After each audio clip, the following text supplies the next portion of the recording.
welcome back. It is day 24, the day you have all been waiting on. We are getting into it. We are finally doing the budget training. So I am going to walk you through how I would take all the information that we have learned and figured out so far and put that into a budget. So about me, I make $56,000 a year, and I'm taxed at taxes and benefits take 25% of my check.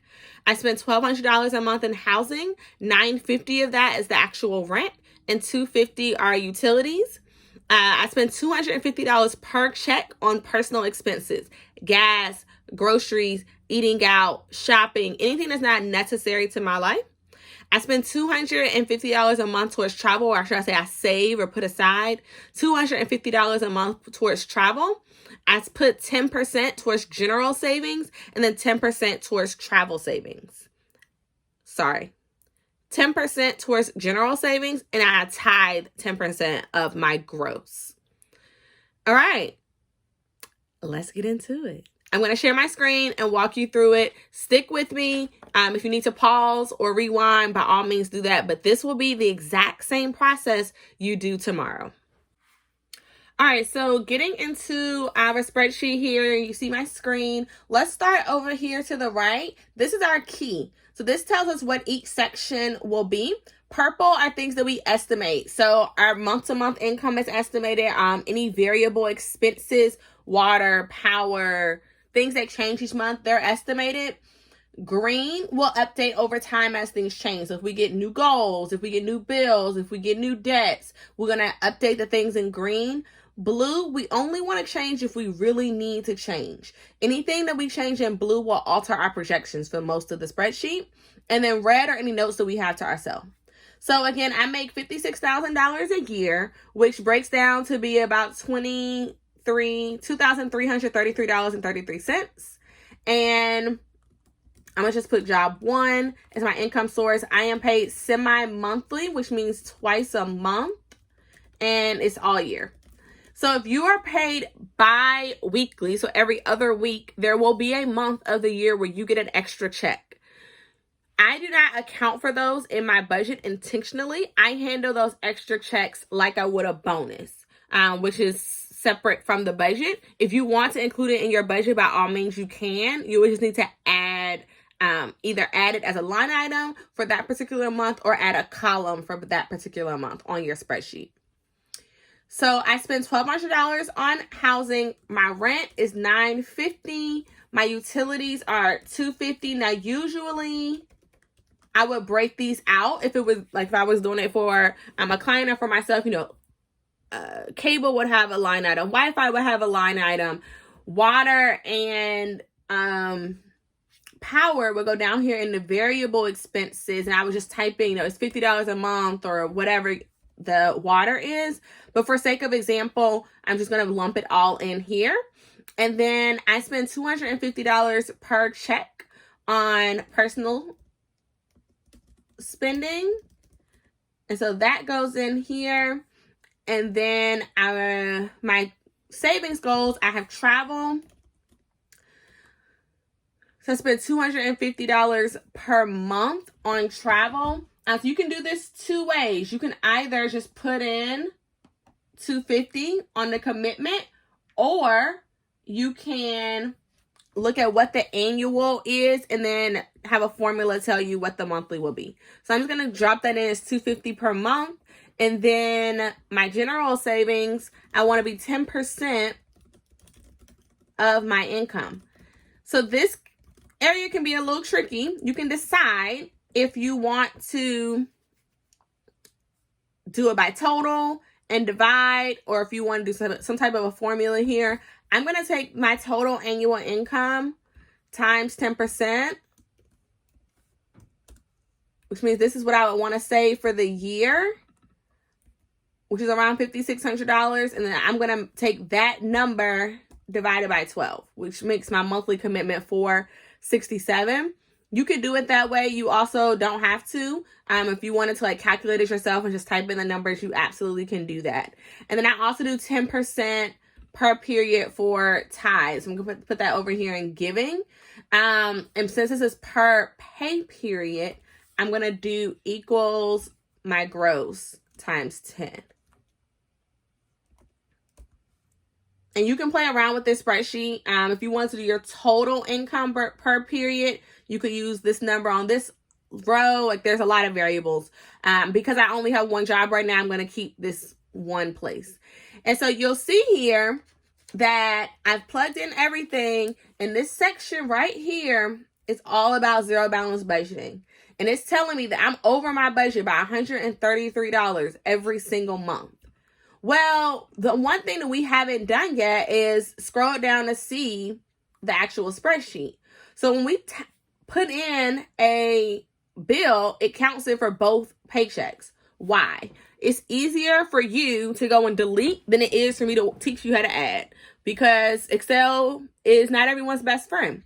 And so before any of these numbers can be accurate, you see here our negative balance. That means we're over budget. And again, we have a negative balance showing that we're over budget. But our goal is to have this number be 0 and these numbers not be negative. So I only pay my rent once a month. So let's do on the 1st. Oh, that's one thing we didn't do. We need to put our due dates. Rent's due on the 1st. Let's say utilities are due on the 16th. And then personal spending is twice a month. And tithes are twice a month. All right, so I got to take out my rent for all the times I don't pay it twice. So that has to go.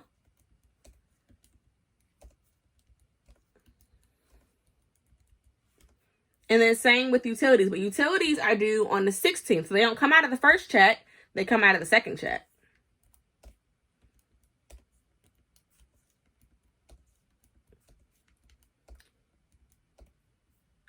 So I just go through and delete.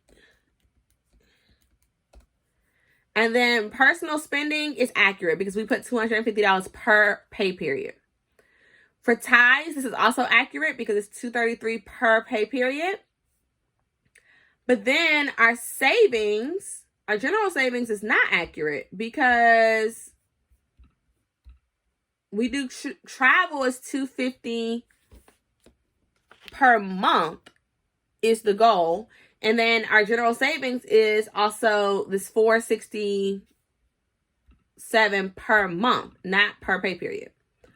And so we need to go in and delete it from one side or the other. So to decide where you want to come back to the top. Now, if something here was negative, you would pull, you would remove from the side that's negative. But here's the thing. I don't have enough money going anywhere. I have over $1,000 left over every month. So then, do I really need to move? Like, could I put $500 a month towards travel? It looks like I can. But do I want to? I could put $1,000 a month towards my general savings because I want to. And so you can kind of play around with these numbers. Now, me in this scenario has no debt, has nothing but income. Let's say if I added $1,000 through the loan payment. Now I have a negative $1,000 a month. So now, let's see, I have negative. Well, I'm still over because I have my travel and my general savings. So let's just do these once a month and see what happens.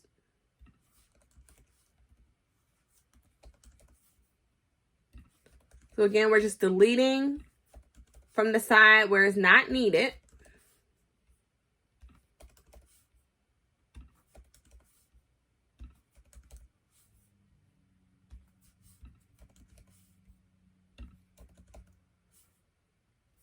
All right, let's see where we are. So we're still negative. We're negative $217 every single month. And so now we need to find $217 because we have that debt payment. And so where can I take money from? Well, I can't touch my monthly spending, my fixed spending that has to happen.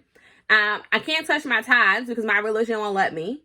I can't touch my loan because I have to pay my debts. So the only things I can change here are my savings goals. And so I can decide, do I want to save less for general savings? Do I want to save less for travel? Do I want to give up a little bit on both? So let's look at if I just do $150 in travel, and then I take the other $117 out of my general savings. So if I do $467 minus $117. Oh, sorry guys, my calculator isn't working.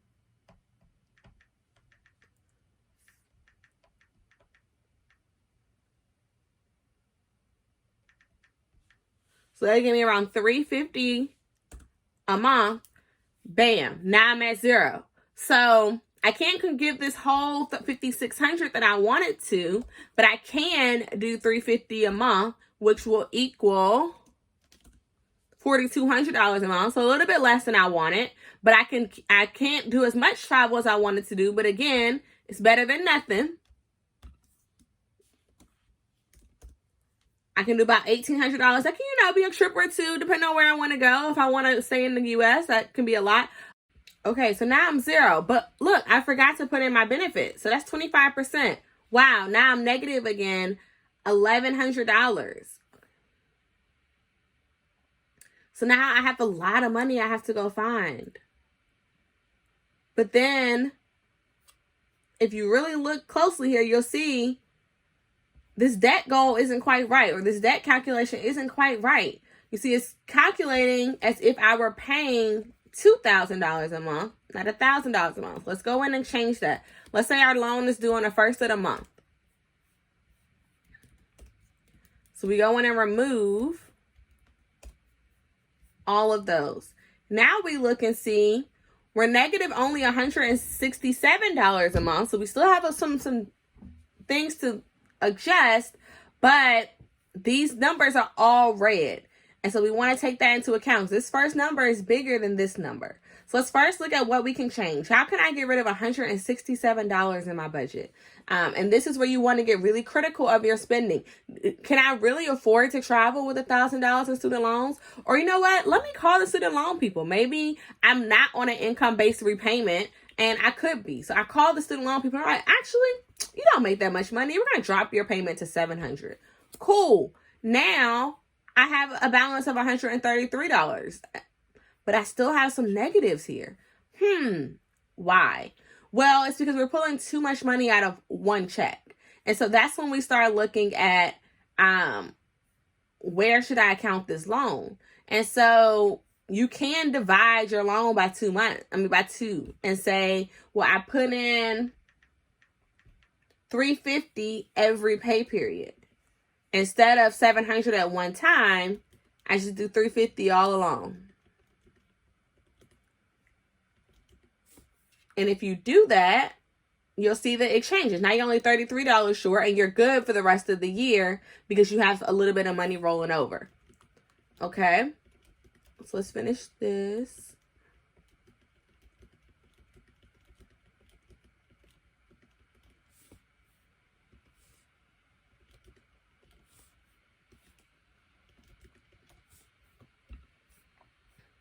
So you still have $133 left over, but this number is negative. So again, that means it's unbalanced as to which side of the month you have things coming out of. And so we need to move $33 from the first check to the second check for this particular month, which we'll do for all the months because it'll come back later. So where can we move some money over? Let's see.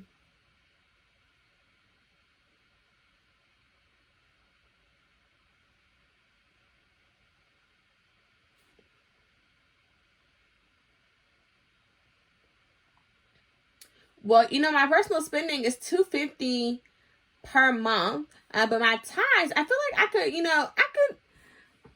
I owe the Lord 10%, but I can do it by month and not necessarily by pay period. And so I can shift this. I can move over everything to the one side. And so I can make, and so you just want to play around with the numbers, and as much as you need to play around until this base number is 0. That is the goal. And if I didn't do the balance activities, which I probably should have, sorry. But that's why we do them. So this is a little bit easier. But if you're balanced, like if you're already balanced and that's 0, then these numbers, once you plug them in, it's just making sure that they're coming out of the right check, because you should be balanced for the month. So right now we see that I have a positive balance for the month, which means that I actually have extra money to spend, but it's not balanced in that it's coming out of the right side of the month. So I have to find some way to move some funds from the first check, to have more funds in the first check of the month than the second check of the month. That's how you use the spreadsheet. It does take quite a bit of time to do, but once it's done for the year. And once it's done, it's really easy to make adjustments. It's much easier to make adjustments than it is to do it the first time. And so this is how I build my budget. It's how I build my budget for my clients. And once you have all that information that you did yesterday, and plus this training, you are ready for tomorrow. So stick with me, stay with me. Tomorrow is the day you have been waiting for. All right, I will see you tomorrow.